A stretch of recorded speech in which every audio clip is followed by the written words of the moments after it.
मैं बनाना बता रही हूँ। जैसे हमें इमली का पेस्ट चाहिए होता है बहुत सारी चीज़ों के लिए, चटनी के लिए, और जो हम खाना वाना भी पकाते हैं उसमें भी डालने के लिए हमें चाहिए होता है। ये देखिए मैंने 1-1.5 घंटे से ये इमली भिगो के रखी हुई है।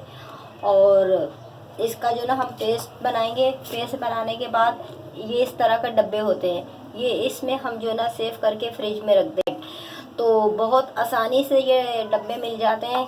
और इस तरह हम ये निकालेंगे, ये देखें, ये इस तरह हम इमली का पेस्ट निकालेंगे। ये इस तरह करके ना इस तरह निकालेंगे। और ये देखें, ये खुद ही आ रहे हैं हाथ में सब जो है ना। आप 1.5 घंटा 1 घंटा 1.5 घंटा भिगो के रखें ना, ये सब कुछ खुद ही सा। ये देखें, ये देखें, ये गुठलियाँ सब आ गई हैं, इतनी आसानी से ये निकाल देते हैं। ये देखें, ये इस तरह ये हैं।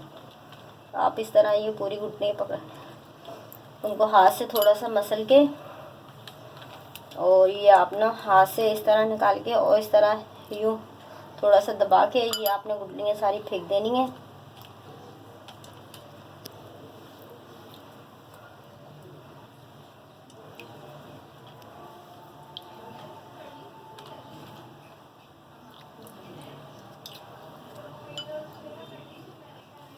बस इस तरह आपने निकाल के, और ये देखिए ये पूरा इमली का पेस्ट बन चुका है।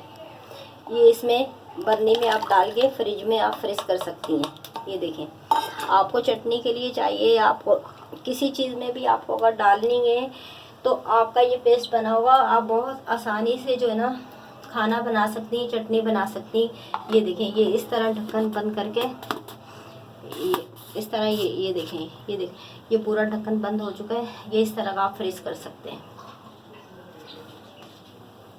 मेरी वीडियो पसंद अगर आपको ये मेरी वीडियो पसंद आए, सब्सक्राइब कीजिएगा, लाइक कीजिएगा, और फौजी वर्ल्ड को लाइक कीजिएगा, और कमेंट में ज़रूर बताइएगा आपको ये सब रेसिपियाँ कैसी लग रही हैं। अल्लाह हाफिज़।